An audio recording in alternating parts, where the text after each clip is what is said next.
Awali berita dari Gresik, aksi demo menolak pembangunan gedung Islamic Center di alun-alun kota Gresik kembali ricuh. Sebuah patung berbentuk gajah mungkur membuat heboh warga Gresik, Jawa Timur. Warga heran dengan bentuknya yang kecil dan tak menyerupai gajah, namun nilainya 1 miliar rupiah.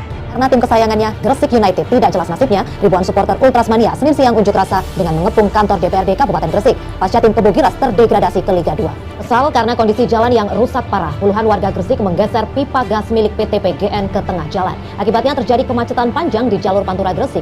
Warga meminta pemerintah segera memperbaiki jalan rusak karena telah banyak memakan korban jiwa. Bulu tebal di jalur nasional Pantura Dendels Gresik tidak hanya mengganggu pemandangan dan menyebabkan penyakit pernapasan. Luapan Kali Lamong masih merendam 11 desa di Kabupaten Gresik, Jawa Timur. Banjir memutus jalan alternatif menuju ke sejumlah kabupaten. Banjir Kali Lamong melanda beberapa desa di Kecamatan Balong Panggang dan Benjang Gresik.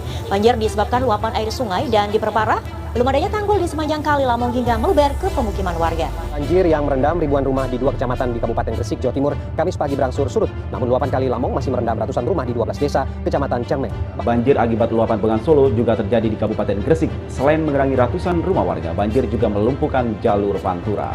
Di Gresik, banjir justru semakin tinggi hingga mencapai 1,5 meter. Sementara itu di Desa Bunga, seorang balita nyaris tewas akibat terjebur ke dalam banjir. Warga Gresik Minggu siang menjadi korban keracunan akibat menghirup gas SO3 dari cerobong asap yang diduga milik perusahaan PT Petrokimia Gresik, Jawa Timur. Ratusan aktivis Forum Kota atau Forkot Kabupaten Gresik Senin siang memblokir jalur utama menuju JP. Selain menolak kawasan ekonomi khusus atau KEK, masa juga menolak proyek smelter PT Freeport di kawasan Pelabuhan Internasional JP Manyar Gresik.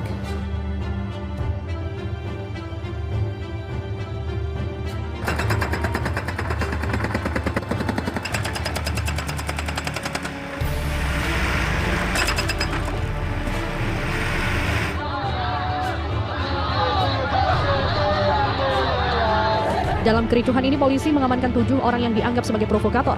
Aksi jebol pagar ini terpaksa dilakukan karena Bupati Sambari Halim dan wakil bupatinya dinilai sudah membohongi rakyat. Keduanya dianggap gagal mendesain ulang alun-alun Gresik sesuai keinginan pendemo.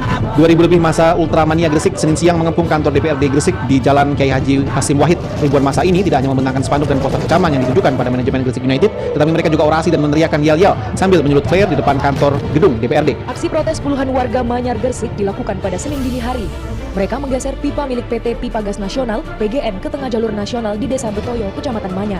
Akibat aksi tersebut, pemakai jalan terjebak kemacetan panjang sejauh 10 km. Landmark di samping 5 Sukorame Gresik, Jawa Timur ini memicu polemik.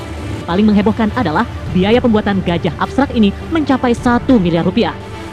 Monumental yang sudah kita lihat bersama ini dalam suasana yang megah sekali.